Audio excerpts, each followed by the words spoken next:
Bonjour à tous, dans cette deuxième partie, nous allons préparer ensemble notre environnement de travail pour apprendre Python dans les meilleures conditions. Avant de commencer à écrire nos lignes de programme, donc il est essentiel d'installer des bons outils. Donc nous allons donc commencer par installer Python, ok, les langages que nous allons utiliser tout au long de cette cours, de ces cours.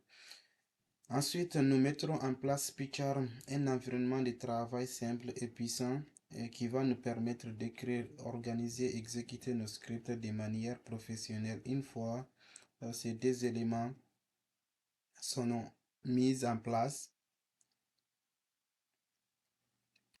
vous serez prêt à suivre les restes du cours et à pratiquer chaque notion directement sur votre machine. Donc, dans cette partie, on va directement commencer à télécharger Python et PyCharm que nous allons voir ensemble tout de suite. Maintenant, vous allez ouvrir votre navigateur, on va télécharger Python. Donc, dans la barre de recherche, vous allez taper juste le site officiel de Python qui est python.org et faites entrer pour accéder à leur site officiel. Donc, nous sommes sur le site officiel de Python, ok. Donc, vous voyez le menu télécharger. Donc, euh, vous allez cliquer votre souris sur le menu télécharger. Donc, ensuite, vous allez juste descendre en bas. Je vais vous montrer les différentes versions de Python que vous pouvez utiliser. Et ici, vous avez la version 3.15. On a écrit ici en pré-lancement. OK. Donc, il faut essayer d'éviter ça. Donc, il faut utiliser la version 3.14, 3.13, 3.12. Donc, avec la version 3.9, vous voyez qu'ils sont en rouge jusqu'à 3.6.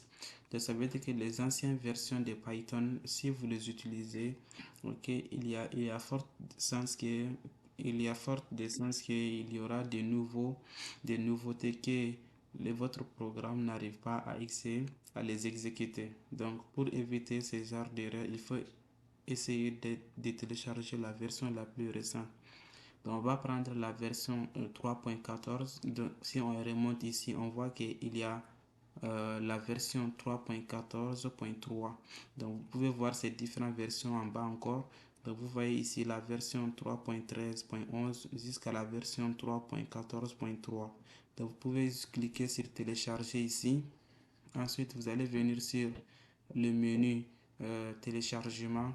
Donc, et cliquez sur le menu téléchargement. Après avoir cliqué sur le menu téléchargement, vous allez cliquer sur Python 3.14.13 ou bien lorsque vous faites, vous laissez votre souris sur le menu téléchargement, vous allez cliquer sur Python 3.14.13. Donc, on va cliquer sur Python 3.14.3 pour télécharger Python.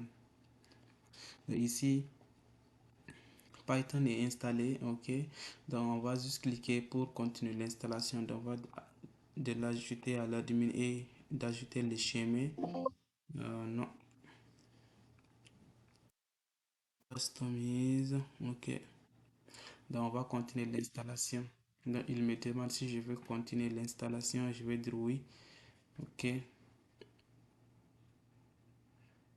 Donc, on va juste attendre que l'installation se termine. Donc, vous voyez que c'est très simple. Il suffit de cliquer sur le téléchargement. Ensuite, vous allez cliquer sur Python. OK. Donc, on va attendre que le téléchargement se termine. Ensuite, on va vérifier euh, la version qu'on a installée dans notre terminal.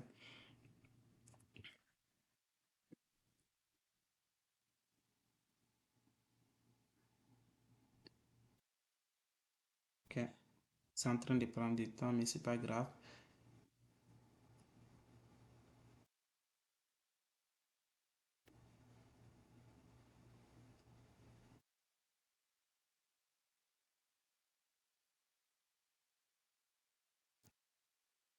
On va juste l'attendre que ça finisse de charger tous les fichiers.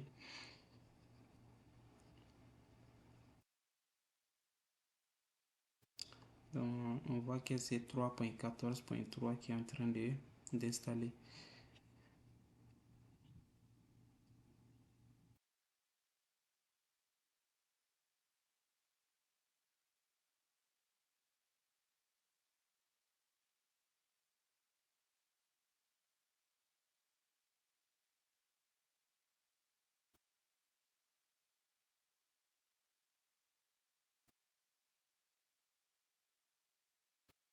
Ici, on voit que le téléchargement est terminé. Je vais fermer ça et vous allez taper dans votre barre de recherche CMD ou bien PowerShell.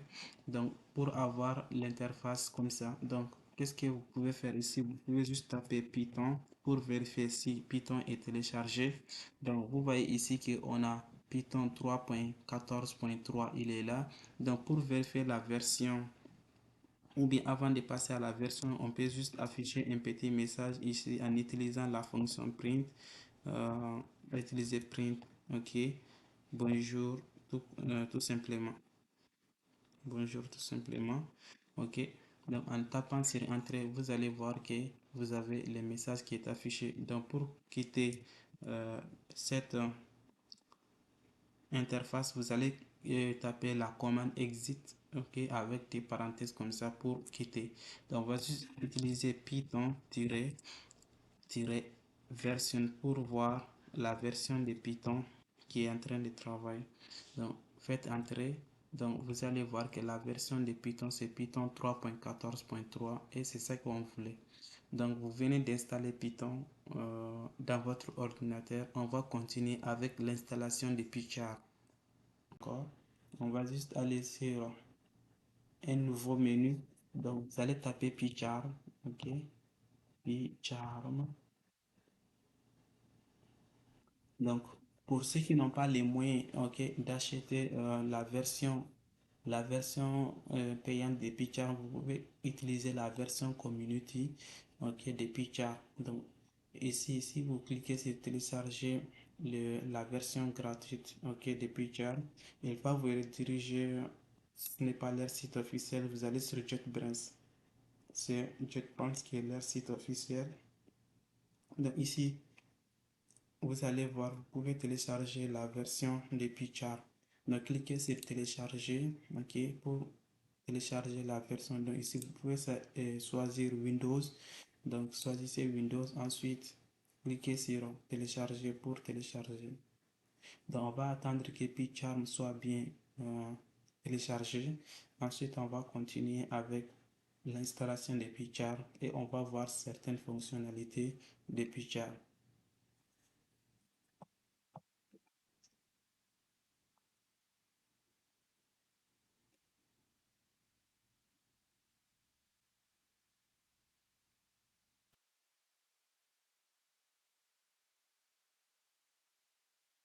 Maintenant, le téléchargement est terminé. On va juste cliquer sur PyCharm et la version 2025.3.3.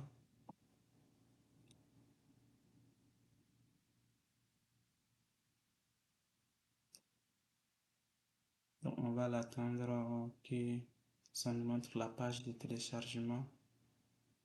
Ok, donc ici, vous voyez que on dit que current version is already installed. Donc, il me demande qu'il y a une version qui est déjà installée. Did you wish to continue? Je vais dire oui pour quand même vous montrer comment installer. Donc, ici, donc, vous avez l'autorisation, vous allez cliquer sur oui pour continuer. Ok. Donc ici, on a dit Welcome to PyCharm Setup. Vous allez cliquer sur Next. Et ici, vous allez le programme. Il me demande de désinstaller l'ancienne version. Ok. Si je vais désinstaller l'ancienne version, une install. Donc je vais désinstaller d'abord. Ensuite, on va installer ensemble les nouvelles versions. La nouvelle version qu'on a juste installée tout de suite. Donc, on attend que ça désinstalle l'ancienne version. Si j'avais prévu, j'ai fallu effacer la version, ensuite installer de façon directe, ça va être un peu rapide.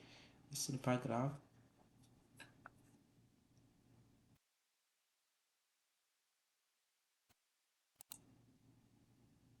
Donc, l'ancienne version a été désinstallée. Vous allez juste cliquer sur Next. Et ici, vous avez par exemple PyCharm. Je vais cliquer sur tout ça. Donc, on va cocher ça pour que ça ajoute l'extension.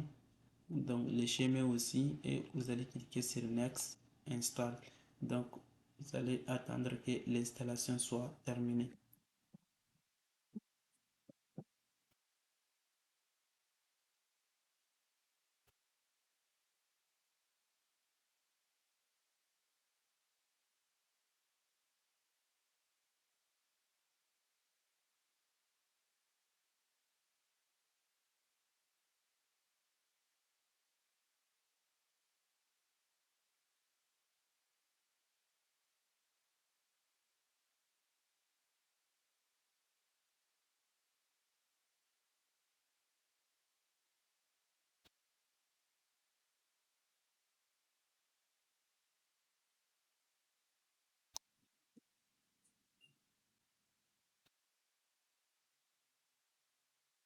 Dans ce cas, ok, on va juste attendre. Donc, l'installation toujours en cours. On va attendre que l'installation soit bien faite.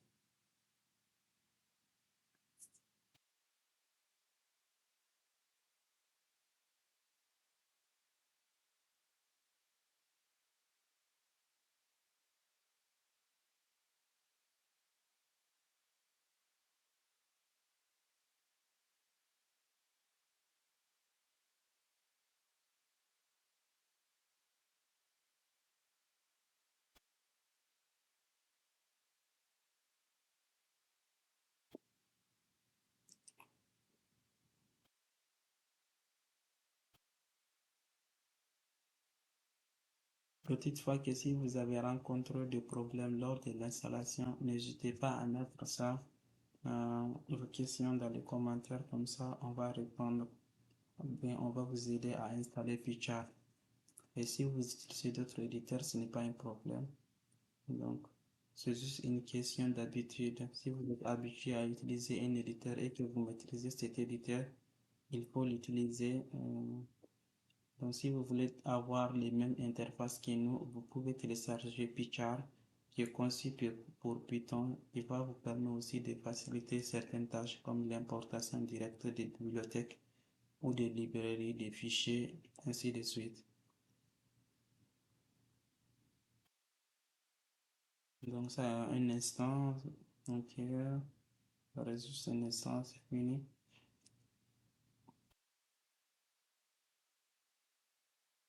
Ok. Donc, l'installation est terminée. Il me demande de lancer Python. Donc, je vais lancer Python et je vais faire finish. Donc, pour dire que c'est terminé. Donc, on va juste attendre que Python se lance. Ok, s'il ne lance pas, on va lancer nous-mêmes. Ok, donc vous voyez que Python est lancé. Donc, on va attendre que l'éditeur s'ouvre et vous allez voir l'interface qui c'est vraiment très intéressant.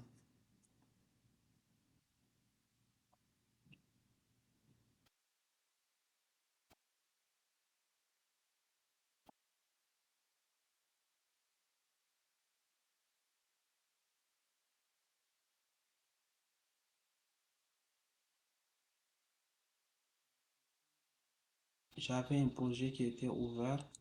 Donc, l'application est lancée. On va juste fermer tout ça. On va fermer tout ça. On va aller dans Welcome de PyCharm. Welcome de PyCharm. OK. Donc, ici,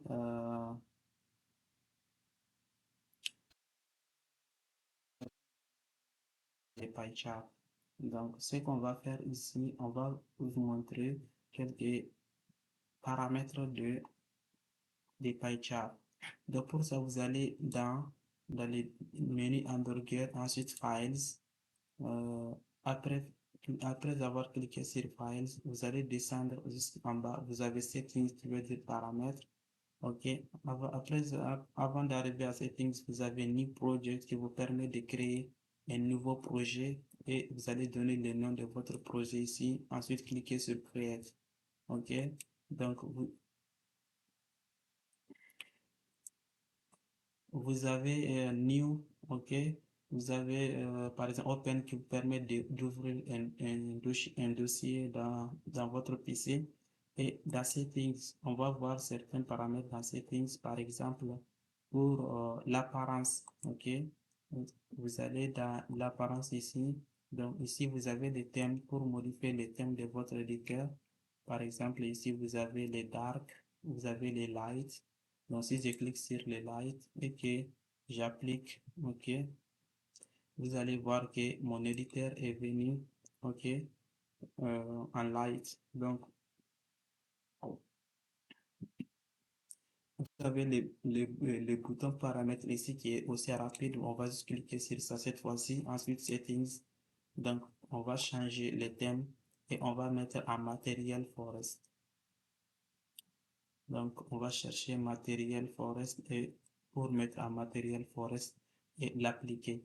Donc, après avoir modifié les thèmes, vous avez par exemple le zoom ici qui vous permet de zoomer votre éditeur. Par exemple, si je mets à 70, vous allez voir que tous les boutons et tous les textes sont devenus très petits. Donc, si je mets par exemple à 175, donc vous voyez que tous les boutons et tous les menus sont devenus gros. Donc, vous pouvez zoomer, ok, l'interface de votre éditeur ici. Lorsque vous êtes dans apparence, ensuite apparence encore. Donc, vous avez le zoom qui est ici qui vous permet de zoomer. Donc, je vais mettre à 100%, ok, qui est un peu euh, clair pour moi. Donc ici est appliqué. Si il n'est pas appliqué, on va laisser OK. Ensuite, on va revenir sur OK. Donc après avoir vu ces deux parties, on va juste aller dans l'éditeur. Donc dans ce cas, vous allez descendre en bas. Après Keymap, vous avez ici éditeur. Ensuite, vous avez General. Donc en cliquant sur General, ça va vous donner par exemple les mouse control. Si vous décochez ça, ok, et que vous l'appliquez, donc lorsque, par exemple, vous avez euh, votre interface comme ça, vous ne pouvez plus la zoomer. Donc, vous ne pouvez plus la zoomer, même si vous faites une zoom de contrôle plus votre souris, vous ne pouvez plus la zoomer. Donc, pour zoomer votre interface, il faut cocher ça, ok, et l'appliquer. Dans ce cas, lorsque je clique sur contrôle et que j'ai fait un défilement sur mon souris, donc je vois que j'arrive à zoomer l'interface en fonction de ce que je veux. Ok,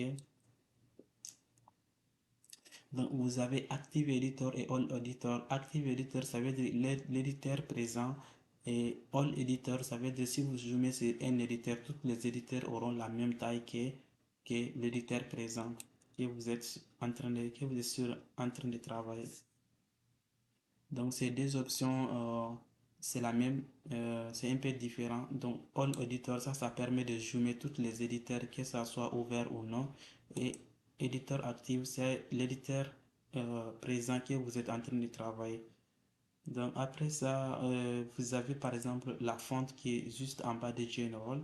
Donc si vous cliquez sur Editor, vous avez General, vous avez la fonte et vous pouvez changer par exemple la size qui est la taille, ou encore vous pouvez changer par exemple euh, comment dire, le style de votre éditeur. Par exemple, si un JetBrains Mono, et si vous mettez par exemple un éditeur comme ça, donc, et que vous l'appliquez, donc vous allez changer, ok, la couleur de votre le style de votre éditeur. Donc on va laisser ça à JetBrains Mono, ok, et un peu clair pour moi. Et si vous changez par exemple la taille à 20 par exemple, la taille aussi va changer en fonction de ce que vous allez donner à votre éditeur. En plus de taille, par exemple, vous avez Color Scheme. Donc, le Color Scheme, si vous cliquez sur, il va vous donner un ensemble de liens ici. Donc, si vous cliquez sur General, ici, dans Editor, vous avez par exemple les carrés, vous avez les carrés ronds. Donc, c'est quoi les carrés? C'est quoi les carrés ronds? Je vais venir sur l'éditeur. Les carrés, c'est la barre qui est en train de sauter ici, ok? Et les carrés ronds, c'est-à-dire la grande barre qui est en train de déplacer avec moi. Donc, lorsque je clique sur les lignes, vous voyez sa couleur est un peu noire, mais ce n'est pas du noir. Donc, c'est en train de déplacer avec moi. Donc, lorsque vous voulez changer ces deux couleurs, vous pouvez venir dans Settings, ensuite Editor. Donc, lorsque vous êtes à l'intérieur de Editor, vous allez voir General, Code, Editing, vous avez les fonts, vous avez le Color Scheme ici.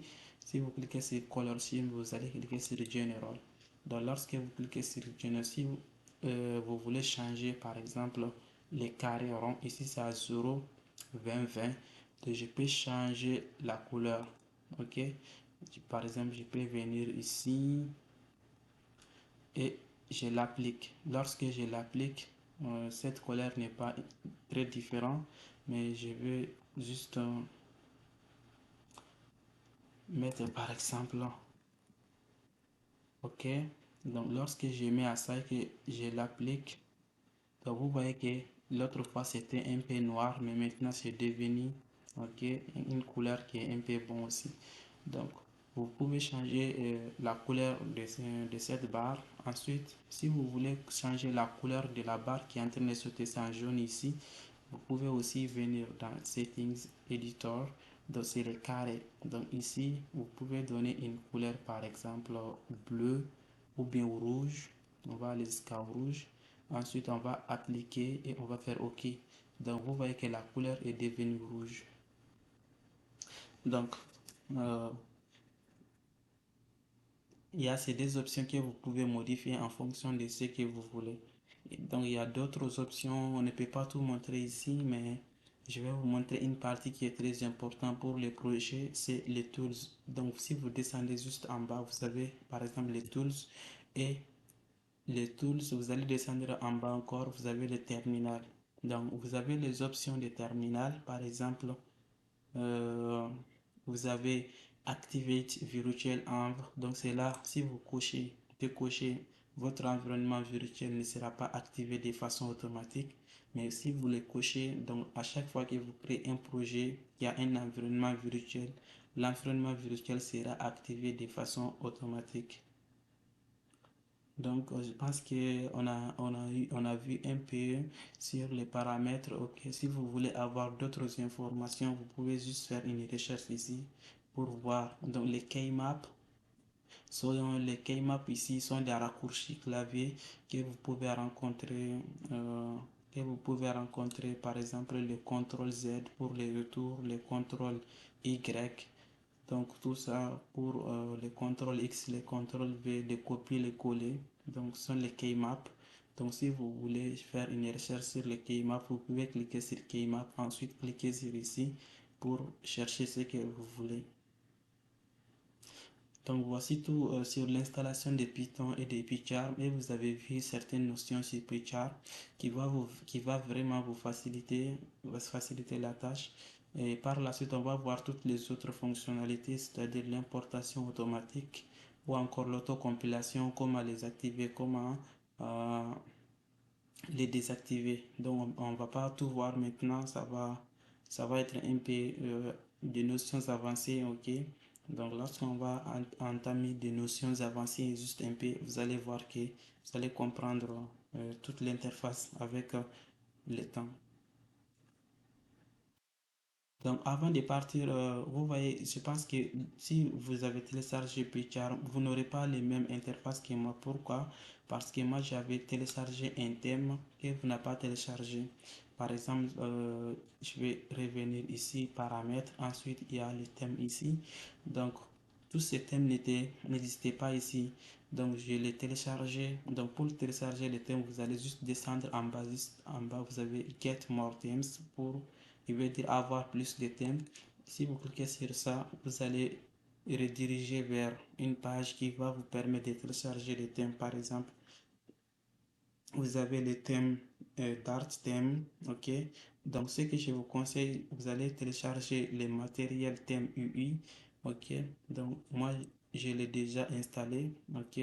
Donc, si ce n'est pas installé chez vous, vous allez les installer et vous allez fermer PyCharm, ensuite l'ouvrir. Donc après avoir l'ouvrir, vous allez avoir un tas de thèmes que vous pouvez changer votre éditeur. Par exemple ici, vous avez les matériels océaniques. Par exemple, tout ça sont des thèmes, ok, des matériels UI. Donc, que vous pouvez l'utiliser en fonction de votre vision et de votre préférence. Donc, le thème que j'aime beaucoup, ça c'est les matériels forest parce que j'utilise Django beaucoup pour ça. Ok, donc ça, la lisibilité est un peu claire. Ok, donc d'autres peuvent utiliser les thèmes clairs. Ok, pour les premiers programmes ou encore pour le débutant qui travaille par exemple en Light. Donc, le thème par défaut c'est en Dart. Si vous téléchargez PyCharm, c'est ce thème-là qui est vraiment utilisé pour beaucoup de développeurs. Merci beaucoup. C'est la fin de cette partie pour l'environnement de travail. La prochaine partie, on va commencer les notions de base.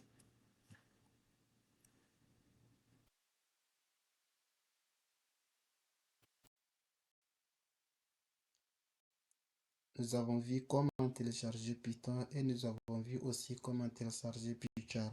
Donc ici, on va essayer d'écrire notre premier code en Python. Donc pour cela, on va juste ouvrir notre éditeur PyCharm. Donc il faut faire un double clic sur PyCharm pour ouvrir l'IDE PyCharm. Ensuite, après, on va créer un nouveau projet. Donc, avant de créer un nouveau projet, on va juste vérifier si on est sur le bon interpréteur. C'est très important. Il se peut que vous avez une version qui existe déjà dans votre machine. Donc, pour éviter le conflit entre les différentes versions, on va juste vérifier l'interpréteur si on est sur le bon.